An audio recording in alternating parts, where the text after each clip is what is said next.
Assalamualaikum warahmatullahi wabarakatuh. Wilujeng patepang Dewi sareng Mang Augustin. Palamitra anu dipihormat dina denget ayeuna sim kuring Mang Augustin masih medar dongeng dina carios Si Geot, biasana Kang Heri Supriyadi. Pihatur reubu nuhun oge ka asadayana anu parantos berkontribusi like, komen, subscribe sareng share channel Dongeng Mang Augustin. Nyangga keun carios nyambung, mugi tiasa ngahibur, nyandak pelajaran, oge nyandak mangpaat saseurna. Kirang langgungna disuhun keun karidoana tur tiasa jembar manah ngahapunten sagala rupi kalepatan tur kakirangan. Mugia janten panghibur kana kalbu pangbeberah kana manah. Sareng mugia katampiku sadaya kadang wargi, sok sanao sieu carios Sunda buhun. Mangga nyangga keun. Si Geot bagian ke-70.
Teu keda alit mana, Kanjeng Prabu.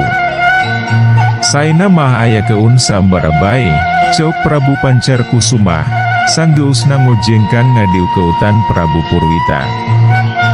Esai pisan eta kamandang teh, Kanjeng Prabu. Ngadingi kekecapan Prabu Pancarkusumah anu samodel kitu teh, siga anu langsung satuju ari Kipatih mah. Tah, leres, tiasa dicobian heula, Kanjeng Prabu. Saurang tabib oge gura-giru ngahaminan. Red, Prabu Purwita ka anu jadi anak jeung ka anu jadi prameswarina. Anu diretna gancang arungguk, sok sanajan dina kaayaan masih keneh murubut keun cimata bari inhak-inhakan. Tong dilila-lila, Kipatih, ayeuna keneh sebar keun buara ka anjal Maria, ceup Prabu Purwita ka anu jadi patihna. Unjuk sumangga, Kanjeng Prabu. Nanging, naon anu bade dijanten keun hadiahna? Ditanya kitu maah Prabu Purwita oge teu langsung nembalan, malah ngadon hulang-hulang meres pikiran. Ayeuna, umur sininglum teh geus pancek 15 taun. Pek ku anjeun buara keun, Kipatih, sing saha jelemana anu mampuh nyageur keun anak kaula. Saupama umurna ti 35 taun ka handap, mangka baris dikawin keun ka asiningrum. Atuh saupama anu umurna 35 taun ka aluhur, mangka ku kaula baris diberi tanah jeung kakayaan anu pohara lobana, ceuk Prabu Purwita sanggeus hulang-hulengna. Bakat kunyah meureun, indung jeung lancaukna Nyimas Ningrum oge, katembongna teh siga anu langsung saluyu bae kana kekecapan Prabu Purwita anu samodel kitu teh. Unjuk sumangga, Kanjeng Prabu, tembal Kipatih. Geus kitu maah buragiru bae Kipatih marentah keun juru tulis karajaan, sangkan nyieun buara resmi ti keun disebar keun ka unggal pupuhu lembur, anu engkena sina dibuara keun dewi ka unggal warga. Loba nyieun surat buara teh, nepi ka ngaratusna. Welasan abdi dalam nu kapercaya, sibuk marantuan juru tulis utama. Enya, da bubuhan caan aya mesin fotocopi meureun dina mangsa harita maah, jadi, nyieun surat teh kudu tulis hiji-hiji. Mangsa kabeh surat buara geus jadi, dina poe isukna teh ratusan prajurit utusan burber ka asaban madap. Lembur nu nyingkur di sarusul, wewengkon nu anggang di daratangan. Tapi, kabeh oge anu masih keneh kaasup ka wewengkon Karajan Purajaya. Sanggeus sumebar surat buara, dina poe harita keneh oge aya sababaraha warga anu juljol ka Kararton, sejamiluan saembara teaa. Nyimas Ningrum ngahaja dibawa ke arohangan utama, tayohna maah sangkan lalega, sarta bisa kasaksian ku jalma rea. Biasa bae make ranjang, anu ditutupan kuku lambu. Di digigireun ranjangna geus disiapkeun sarupaning dipan, pikeun tempat diuk anu rek mubaran. Dina dipan oge geus disayagikeun cai, gayung jeung wawadahan leutik anu sejenna. Dawegan ngagantung dina tihang kulambu.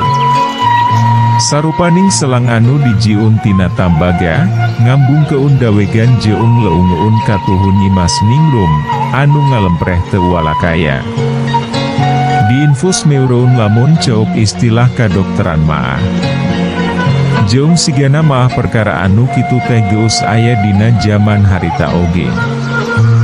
Di antara anu pamilon saembara teh, ari ahli racikan jajamu maah tayanu datang, da geus puguh kaayaan Nyimas Ningrumna oge geus teu bisa diinuman acan.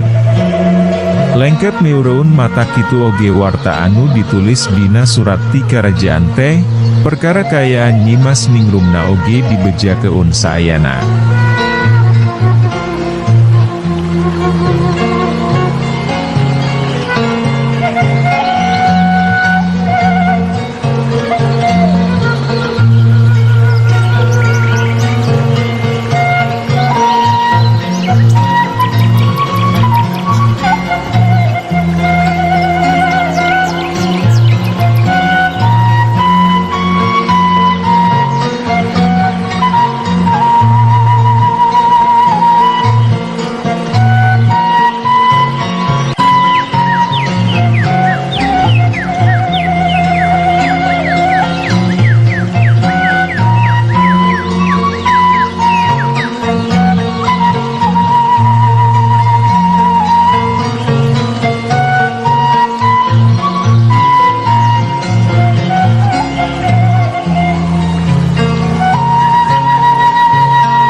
Kangjeng Prabu sanes ngaraos tiasa atanapi kabongra ku hadiahna abdi maahrehna dugi kaangawantun keun diri ngiringan yeu saembara teh.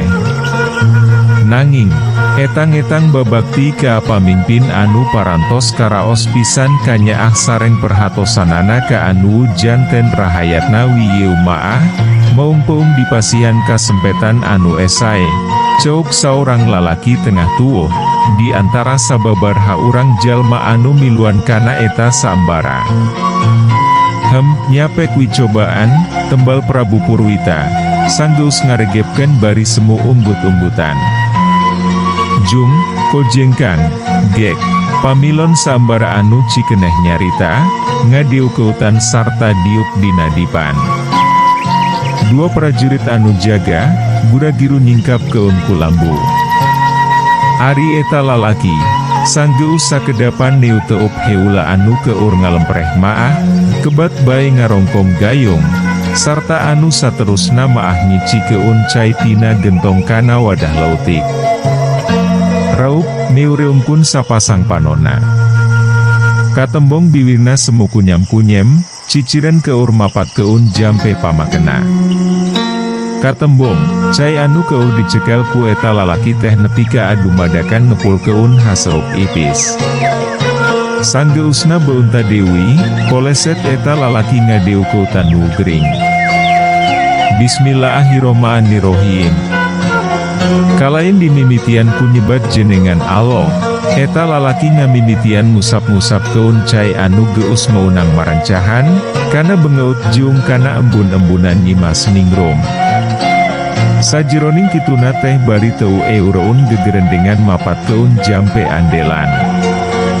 Ari Prabu Purwita katut anu sejena, kita di oge tibang narempokeun bae. Sareng sena narkahan nugring, saetik oge anu diubaranana maah taya parobahan pisan, anggir bae ngalempeh siga asalna. Ampun, Kanjeng Prabu, kamampuhan abdi mah mung sakitu. Anu cikeneng ngubaran gancang sasadu, sanggeus tarekahna kabuktian taya hasilna. Enya, keun bae, da kaula mah teu maksa ngubaran nepi ka aca geur. Nuhun pisan geus daek nyobaan narkahan oge. Sanggeus nembalan kituna teh, ret, Prabu Purwita ka salah saurang abdi dalemna. Anu diretna gancang ungu, sarta ngojengkang ngadiukeutan lalaki anu samemehna ngubaran nyimas ningrum tea. Yeuh, tarima minangka wujud panuhun ti pihak karaton, sabab anjeun geus daek milu narkahan ngubaran nyimas ningrum, ceok eta abdi dalem, kituna teh bari ngasongkeun kanjuk kundang ukuran lautik. Alim. Ampun paralun sanes nampik pangasih. Abdi maah estuning ridho lillahi ta'ala nulungan nyimas ningrum teh, etang-etan bumati ka karajaan wisaur tadina oge. Eta lalaki langsung nolak. Tarimawi, keur kulawarga anjeun di imah, cok Prabu Purwita. Sok sanajan haben dipaksa, tapi kekeh eta lalaki maah embung narima. Majar teh dibere kasempetan ngubaran nyimas ningrum oge geus pohara bungahna, minangka wujud gumati sarta bumela ka anu jadi pamimpinna.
Prabu Pancarkusumah maah siga nu reueus pisan nempo sikep eta lalaki anu geus kabuktian sakitu ajrih tur micinta ka anu jadi pamimpinna teh.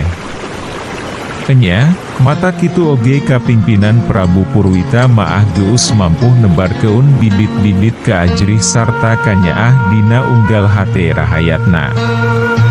Ari geus puguh eta lalaki teu uday keun narima pamer maah, pihak karaton oge teu bisa terus mamaksa, tibang ucap panuhun bae kana wujud kahadean jeung tarekahna, sok sanajan taya hasilna. Sarangsena lalaki anu tadi, tarekah ngubaran Nyimas Ninglum diteruskeun kudu sejenna. Tapi, sanggeus aya kana sababaraha urangna anu ngubaran teh, anggir bae ari anu diubaranana maah taya robahna. Sok sanajan saurang oge taya anu mampuh nyageurkeun Nyimas Ninglum, tapi ari paroman Prabu Pancarkusumah maah mingkin atra ngagambarkeun kareueus, sabab tina sakitu urang pamilon anu miluan sayembara teh, saurang oge taya anu daek narima kana pamere ti pihak karaton, sanggeus nangikhtiaran ngubaran anak raja anu ngawasa eta wewengkon. Poe ganti poe, ka karaton Purajaya mingkin loba anu juljol, sejamiluan saembara tea. Tisuklana tisiklukna anu daratang teh, malah maah aya anu datang ti luareun wewengkon Purajaya oge. Tapi, da memang tacan waktuna cageur meureun, sanggeus sakitu lobana anu narekahan teh ari kaayaan Nyimas Ninglumna maah angger bae, estuning taya parobahanana pisan. Tunda heula kaayaan di karaton Purajaya. Ayeuna, urang sampeur Dewi lalampahan si Geot, anu masih keneh ngeurewiuh ngalakonan pancen ti Ki Agiung Laya, nyatana ngalalana dumasar nuturkeun keretek hateena. Dina mangsa kaayaan alam geus mimiti maju ke apoek, si Geot maah harita teh masih keneh nikreuh nyorang jalan satapak anu berasna ka hiji pi lemburan. Dina kaayaan alam anu sarupa kitu teh ari panempo si Geot maah siga anu teu ka pangaruhan pisan, biasa bae henteu nepi ka angatok enggoning milihan titincakan. Saanjukna ka api lemburan, red ka aditu, red ka adieu, siga keur aya nu diteangan. Lamun dina kaayaan biurang maah geus pasti atra pisan paroman biu nguutna anu marahmai, mangsa si Geot nempo ngetetna seuneu jeung kelemengna wangunan hiji imah. Gancang bae ta imah disampaukeun ku si Geot. Barang srok, tetela seuneu anu tadi katembong ngeteteh, asalana tina cempor anu naplok dina tihang tepas.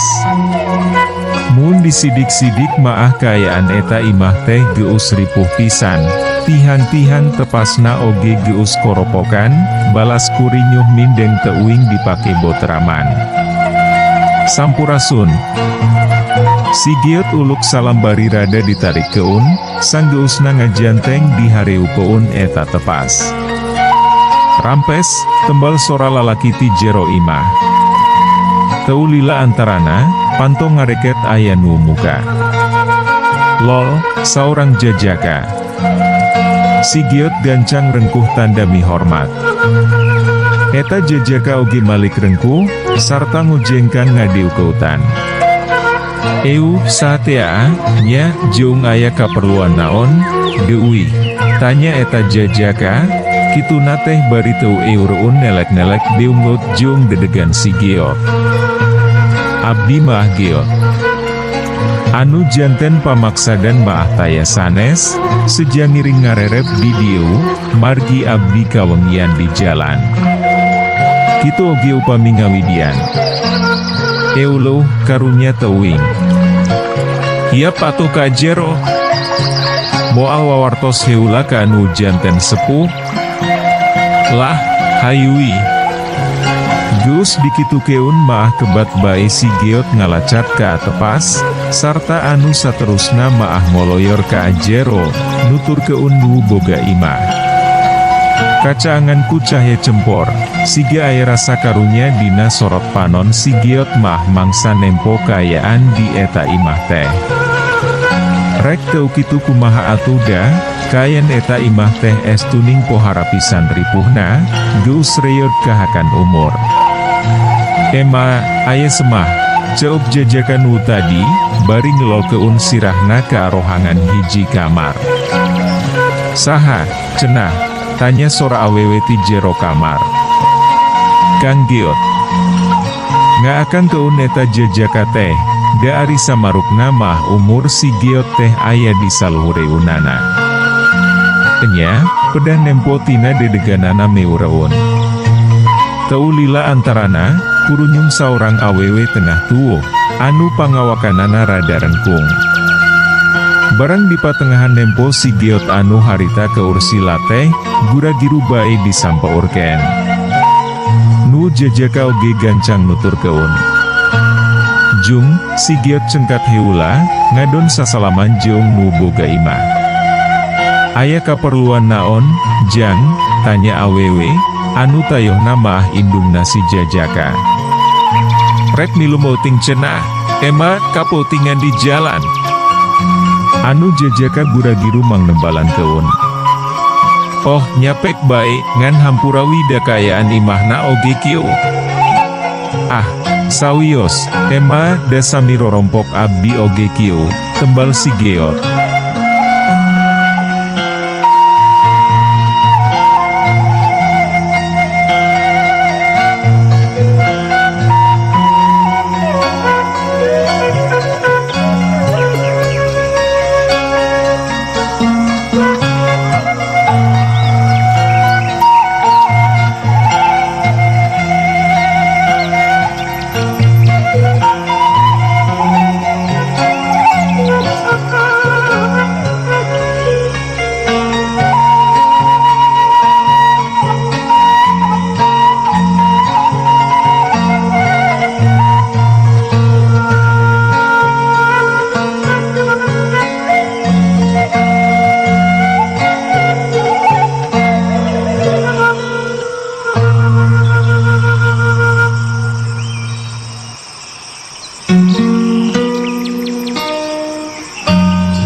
Ari kitu, dimana jeung rek kamana Jang Giot teh. Teu langsung nembalan, pikeun sakedapan si Giot malah katembong semu hulang-huleng, siga nu keur ngadedengekeun sora anu ngretek dina jeroe undirina. Eueuh kawit abdi maah ti lembur pada miang, ema. Tos udar ider wieu teh matak dugi ka lembur ge. Sanes udar ider teu puguh deui, uju milarian hayam camani abdi maah, dipiwarang kupun bapa. Keur naon hayam camani, tanya Jang Opan. Duka da abdi oge teu apal. Keur sarat tatanya meureun. Tapi geuning eta, jauh pisan atuh ari ti pada miang maah, Jang, celengkeungna indung Jang Opan. Muhun, ema. Bakatku peryogi wimatak milarian ka anu tebih teh, da ari di lembur abdi mah teu aya nu gaduhun. Nyasing hasil wi atuh. Ari kitu, geus dahar. Nembe tadi bisiang, ema. Euluh karunya teuing. Kumaha atuh, Opan mangkaning urang maah teu boga beas-beas acan. Urang meuncit hayam wi, ema urang beuleum, tong tulus dijual. Nyapek bae atuh. Teu kagungan beas. Si Giot gura-giru motong omongan, sarta rutret ka anu boga imah. Enya, Jang. Poe dia umaah hema jeong si opan ogengan ukur ngadahar seupan sampeui wungkul. Geus beak deui, dakur soetik. Astagfirullah. Si giot nepi ka ngucap istighfar. Ari pikeun nema jeong si opan maah geus biasa. Jangan karunya ka hidep ui, da ema teh teu bisa nyuguhan dahar-dahar acan. Urang ngaliwet wiatu, ema, abdi maah teu kiat tos lapar pisan. Nyasat, ewo beasna. Lamun boga beas maah nanaonan dahar jeung sampe wungkul atuh. Maksad teh ti abdi artosna, meser beasna. Boga kitu? Ayawi, ema. Nyapek bae atuh ari kitu maah. Keunwi perkara ngagantianana maasina ku si opan. Jang opan tibang unggeup. Ari si giot maah gura-giru bae kurah koreh kana kantong babawaanana. Gorehel, sababaraha kencering duit perak. Song, dipasah keun ka jang opan. Waduh loba-loba teuing. Jang opan semu ngarenjak. Sakan tenan winga gentosan beasna sing seueur, kanggo paparagieun. Sesaana weh kanggo ngagentosan hayam anu bade diponcit teh. Bisi kurang keur meuli hayam camani teh, jang giot. Tos dipisah keun artos kanggo meser hayam camani maah, ema. Tapi loba-loba teuing atuh, jang giot, pan asa era ka emana oge. Anu sakuduna disugemakeun semah teh, ari ieu malah diririweo. Lah, teu kedah seueur saur, ema, barina oge da abdi maah teu ngaraos direpot. Angguran maah anggal ge urang ngagentosan heula beasna, teu kiat, tos lapar pisan abdi maah. Nyajung atuh, opan bari sakalian nyimpang heula ka anyi amah, meuli samara jeung kalapana. Ketrokan widacan isa-isa acan. Geus kitu maah gura-giru bae jang opan ngagedik ninggal keun imahna. Ari si giot jeung indung jang opan maah malah uplek ngawarangkong. Tara damel, ema dugi ka atau kagungan beas-beas acan geuning, tanya si giot. Osok, jang. Ngarambet, milu dibuat, atawa naon wi ari aya anu nitah maah. Si opan maah gawe macul, dibayarna sok saminggu sakali. Eta geuning sok daramel, piraku dugi ka atau kapeser beas-beas acan. Aringan ukur keur meuli beas maahnya ka bedak, jang geot. Tapi, ema jeung si opan teh keur ti pepereket hayang ngalunasan imah jeung ieu tanah. Ken sagembelingna milik ema ieu imah teh. Da asalana oge ngan ukur nyicingan mungkul. Ngancok nu bogana, pek wicenah duitan, kajeun dituntut oge. Mumpung aya nu bageur, ema jeung si opan maah ladang gawe teh sok langsung dipasrah ke unwi, sangkan jungjon ari ieu maah geus bener-bener kapi milik maah. Belaan tuang sareng sampe wungkul, kenya. Keun bae da moal salilana, hitung-hitung diajar prihatin wiatu. Geus greget pisan nyeta ema maah hayang diura lunas, kari saparapatna dewi. Subhanallah dugi ka kituna. Dupi caroge ema oge sami, ladang ngabeduk teh dibayar keun kanggo ngalunasan ieu tanah. Geus maot salaki ema maah, jang. Si opan ogi yatim ti leulotik. Ngan hadena deui, budak teh bageur, daek diajak hirup prihatin. Basa tadi mah pok dewi budak teh.